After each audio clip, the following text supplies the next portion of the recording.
आप सभी को मेरा नमस्कार। मैं डॉक्टर नीरा सिंह, एसोसिएट प्रोफेसर समाजशास्त्र। हम बात कर रहे हैं आपके फर्स्ट पेपर समाजशास्त्र का first paper BA part first का समाजशास्त्र के सिद्धांत, जिसमें आज हम बात करेंगे समाजीकरण की। समाजीकरण किसे कहते हैं?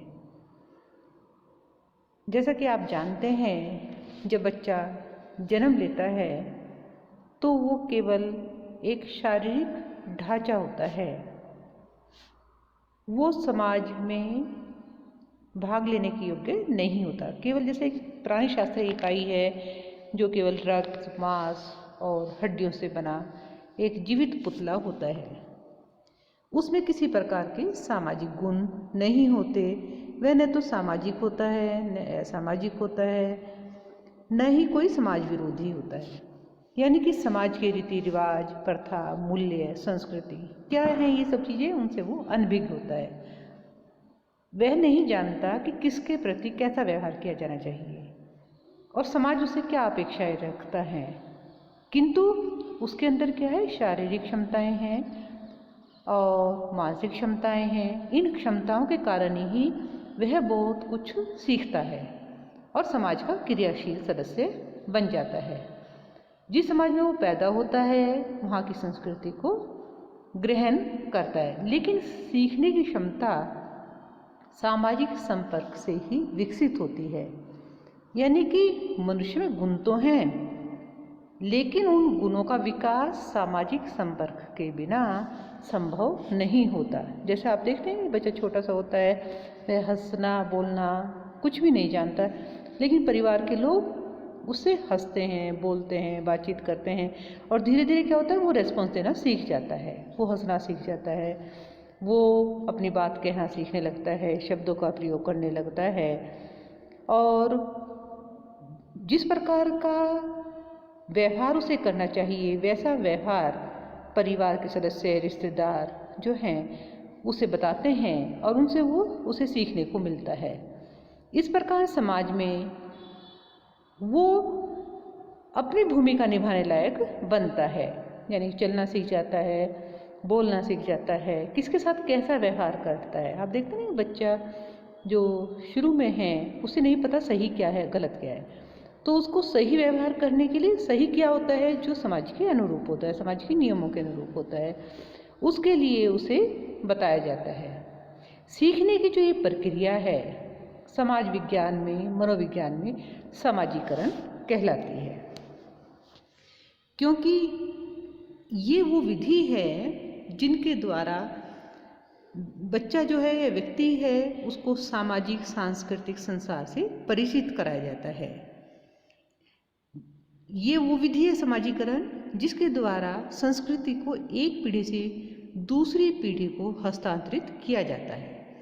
इसके द्वारा व्यक्ति अपने समूह, समाज के मूल्य, जन रीति, लोकाचार, आदर्श, सामाजिक उद्देश्यों को सीखता है।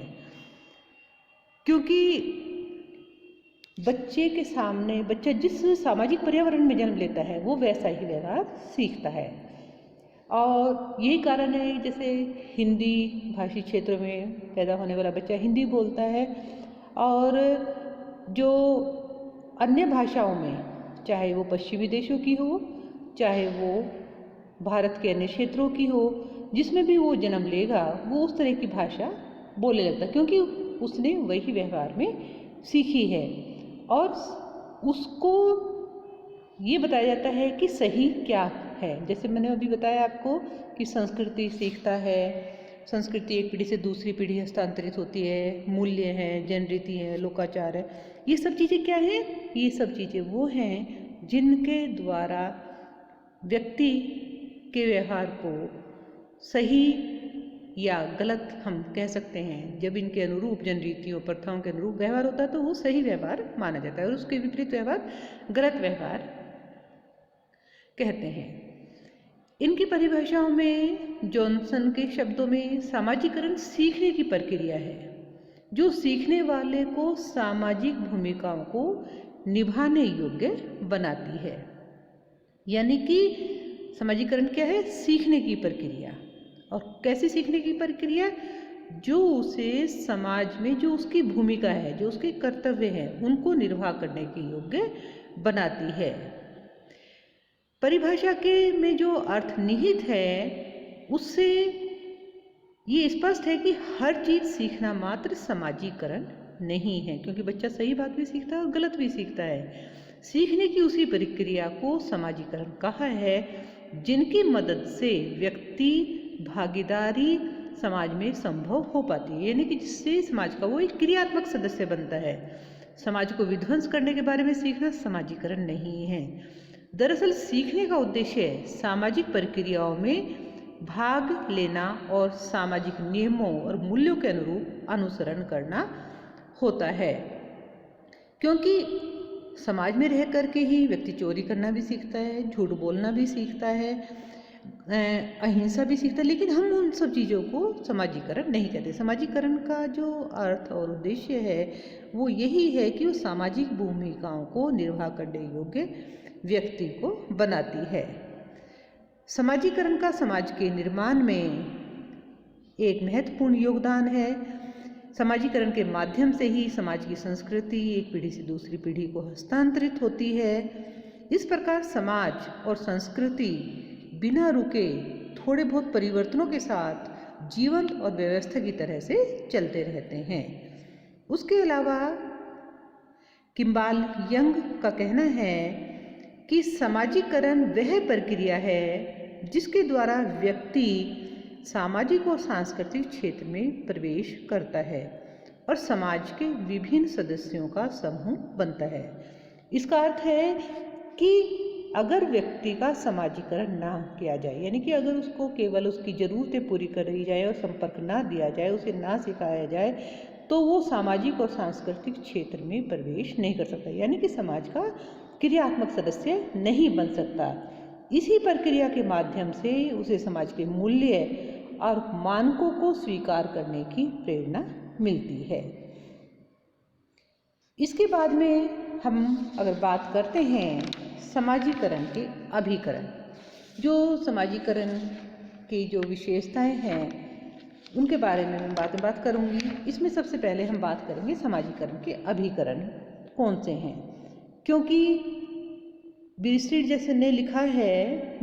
ने जैसे लिखा है कि व्यक्तित्व कभी बना बनाया नहीं आता, यानी कि जब बच्चा जन्म लेता है वो हाड़ मांस का लोथड़ा होता है और व्यक्ति के व्यक्तित्व के विकास में समाजीकरण की सबसे महत्वपूर्ण भूमिका होती है। व्यक्ति जन्म से ही अपने गुणों को प्राप्त नहीं करता, बल्कि समाज के सदस्य के रूप में वह धीरे धीरे अर्जित करता है।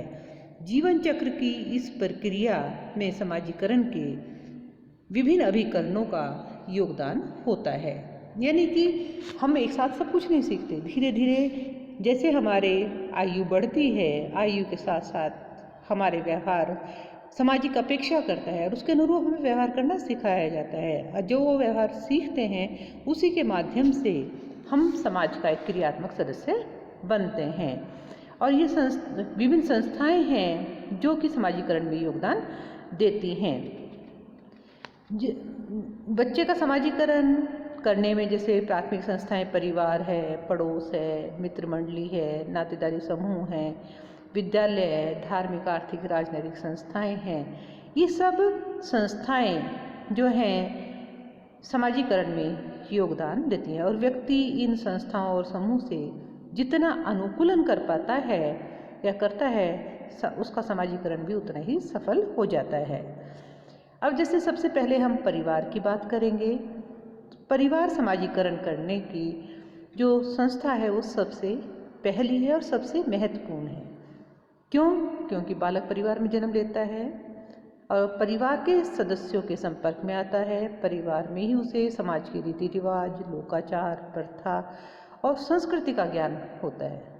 समय और महत्व की दृष्टि से भी परिवार समाजीकरण करने वाली प्राथमिक संस्था है। बच्चा यदि मूल परिवार का सदस्य है तो उसे 4 प्रकार की जो भूमिका है उसका ज्ञान होता है, जैसे पति पिता, पत्नी माता, पुत्र भाई और पुत्री बहन। और क्योंकि परिवार एक सार्वभौमिक संस्था है और विश्व के सभी समाजों में समाजीकरण की यह एक आधारभूत संस्था मानी गई है, क्योंकि बच्चा परिवार में जन्म लेता है, परिवार ही उसे व्यवहार सिखाता है, अनुशासन सिखाता है, नियंत्रण सिखाता है। माता बच्चे के लिए भावात्मक भूमिका निभाती है। परिवार मध्यस्थता, वही परिवार में मध्यस्थता करती है, समझौते का कार्य करती है, परिवार में झगड़ा शांत करती है। माता का व्यवहार बच्चे के प्रति स्नेह में घनिष्ठ, हितैषी और भावपूर्ण होता है। वह उदार और दंड न देने वाली होती है और सभी समाजों में पत्नी पति से भावात्मक दृष्टि से बढ़कर होती है। पुत्र जो है सदैव पिता के समान और पुत्री माँ के समान बनना चाहती है। इस तो हम कह सकते हैं कि बच्चे पर माता पिता का सबसे अधिक प्रभाव होता है। भाई बहन भी सामाजिकरण में महत्वपूर्ण भूमिका निभाते हैं। उनमें से पारस्परिक सहयोग, त्याग, अधिकार, बलिदान, सेवा, ये सब कुछ जन्म लेते हैं। परिवार में आयु, लिंग और पद की दृष्टि से भी विभिन्न प्रकार के जो हैं पद होते हैं, व्यक्ति होते हैं और उनके संपर्क में बच्चा आता है। उनके आचरणों का वो अनुकरण करता है और उनसे व्यवहार सीखता है। तो जो परिवार है वो शिशु की प्रथम पाठशाला मानी जाती है और बच्चा जो है परिवार का ही प्रतिरूप माना जाता है। अगर जैसे हम देखते हैं कोई परिवार जो है अगर उसमें अनबन है, माता पिता में तनावपूर्ण संबंध है या अपराधी भाई बहन हैं, तो उनका प्रभाव बच्चे पर विपरीत पड़ता है। और बाल अपराध और अपराध से संबंधित अनेक अध्ययन इस बात को बताते भी हैं कि परिवार जो है वो व्यक्ति के व्यक्तित्व का निर्माण करने में एक महत्वपूर्ण भूमिका निभाता है। उसके अलावा मित्र समूह या क्रीड़ा समूह, मित्र समूह समाजीकरण की दृष्टि से एक महत्वपूर्ण और प्राथमिक समूह ये माना गया है, क्योंकि परिवार के बाद बच्चा जो है अपने जो साथी होते हैं उनके संपर्क में आता है।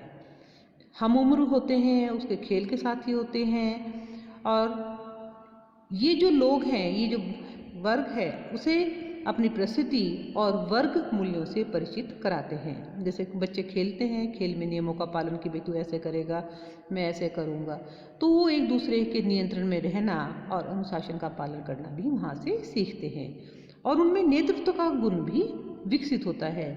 लोगों को नियंत्रण व अनुशासन में रखना भी सीखता है और रहना भी सीखता है। खेल में हार और जीत होने पर परिस्थितियों से अनुकूलन भी सीखता है, क्योंकि ऐसा तो नहीं है कि जब बच्चे खेलते हैं तो सभी जीत जाएंगे, कुछ हारेंगे और कुछ जीतेंगे, एक ग्रुप जीतेगा और एक ग्रुप हारेगा। तो खेल में हार जीत होने पर परिस्थितियों से वो अनुकूलन करना सीखता है। उसके अलावा खेल में क्या होता है, पारस्परिक सहयोग होता है, प्रतिस्पर्धा भी होता है, स्वस्थ संघर्ष भी होता है। ये सब चीज़ें भी वो धीरे धीरे ग्रहण करता है और समय आने पर बच्चा कानून और व्यवस्था का प्रतीक बन जाता है। जब कोई खेल के नियमों को तोड़ता है तो उसका विरोध करता है और स्वयं वो नियमों का रक्षक बन जाता है। इसके अलावा पड़ोस का भी बच्चे के सामाजिकरण में महत्वपूर्ण योगदान है। बच्चों के ही नहीं बल्कि युवकों का सामाजिकरण में भी पड़ोस का विशेष योगदान होता है। हम देखते हैं कि शहरों की तुलना में गांवों में पड़ोस का अधिक प्रभाव होता है और बच्चा अनजाने में पड़ोस से कई बातें सीख लेता है। जैसा पड़ोस होगा वैसा उसका व्यवहार होगा। बच्चा स्नेह प्यार की नई बातें उसे पता चलती हैं, उसकी प्रशंसा और निंदा के द्वारा उसे जो है समाज के अनुरूप व्यवहार करने के लिए भी प्रेरित करते हैं और पड़ोसी उसे समय समय पर ये बताते हैं कि उसे किस प्रकार के आचरण की अपेक्षा की जाती है। उसके अलावा शिक्षण संस्थाएं में हम स्कूल, कॉलेज, विश्वविद्यालय इन सभी को गिनते हैं और शिक्षण संस्थाओं में बच्चा मुख्य रूप से अपने गुरुजन, पाठ्य पुस्तक, साहित्य, कक्षा के साथियों से कई बातें सीखता है, क्योंकि बच्चे का परिवार और मित्रों के पड़ोस के बाद जो सबसे ज़्यादा समय व्यतीत होता है वो स्कूल, कॉलेज और उनके साथ के लोगों से होता है। कोई ना कोई अध्यापक उसका मॉडल होता है, यानी कि उसके अनुरूप वो व्यवहार करना सीखता है और वैसा ही वो बनना चाहता है। अध्यापक के आदर्श, विचार, आचरण, रहन सहन के ढंग को छात्र भी अपनाते हैं। छात्रावास में और कक्षा में अन्य अपने सहयोगियों के संपर्क में आता है, उनसे कई बातें सीखता है। पुस्तकों और साहित्य से भी वो नए ज्ञान को अर्जित करता है। उसकी मानसिक क्षमता का विकास होता है। अज्ञान से ज्ञान की ओर वो बढ़ता है। देश विदेश की संस्कृति के बारे में ज्ञान प्राप्त करता है। तो शिक्षण संस्थाएं व्यक्तित्व के विकास में एक महत्वपूर्ण जो संस्था है वो मानी जाती है। उसके अलावा राज्य जो है वो भी एक महत्वपूर्ण साधन है कि जिस तरह की राजनीतिक व्यवस्था होती है वो उसे आत्मबोध कराती हैं। तानाशाही व्यवस्था है, प्रजातंत्रीय व्यवस्था है, उसमें अलग अलग तरह के समाजीकरण होता है। तानाशाही सरकार में व्यक्ति को जीवन में सुरक्षा की भावना कम होती है, अतः उसके स्वाभाविक विकास में बाधा पड़ती है। जबकि प्रजातंत्र और कल्याणकारी राज्य में सरकार लोगों की भलाई, शिक्षा और कल्याण के लिए अनेक कार्य करती है। इससे व्यक्ति के व्यक्तित्व के निर्माण में के जो है अवसर वो ज़्यादा प्राप्त होते हैं। उसके अलावा जनसंपर्क के साधन, जनसंपर्क के साधन लोगों से जो विभिन्न राजनीतिक दल हैं, आर्थिक संस्थाएं हैं, धार्मिक संस्थाएं हैं, वो भी या सूचना प्रसार के साधन जो हैं वो भी उसे के सामाजिकरण में योगदान देते हैं। जैसे कोई व्यावसायिक समूह है, व्यवसाय के दौरान कई लोगों के संपर्क में वो आता है, उनसे व्यवहार सीखता है। उसके अलावा सांस्कृतिक संस्थाएं हैं, संगीत अकादमी, नाटक मंडली, कवि सम्मेलन, क्लब। उसके अलावा अखबार है। हम आजकल जनसंपर्क का जो साधन है, सशक्त साधन है, टीवी है, मोबाइल है, इंटरनेट है, ये विभिन्न ऐसे साधन हैं जिनसे अलग अलग चीज़ों को वो सीखता है और अपने व्यवहार में लाता है। तो इस तरह से हम देख सकते हैं बच्चे के समाजीकरण में विभिन्न संस्थाओं का योगदान है और उनसे व्यवहार सीख करके। उसके अलावा जैसे हमारी धार्मिक संस्थाएं हैं वो भी व्यक्ति में पवित्रता, न्याय, सच्चरित्रता, कर्तव्यपरायणता, दया, ईमानदारी, ये सब गुणों का विकास करने में धर्म भी इसमें महत्वपूर्ण भूमिका निभाता है। तो कुल मिलाकर के हम कह सकते हैं कि व्यक्ति के व्यक्तित्व का निर्माण करने की प्रक्रिया को या एक प्राणी को सामाजिक प्राणी बनाने की प्रक्रिया को समाजीकरण कहते हैं और इस प्रक्रिया में विभिन्न संस्थाओं का अपना महत्वपूर्ण योग होता है। धन्यवाद।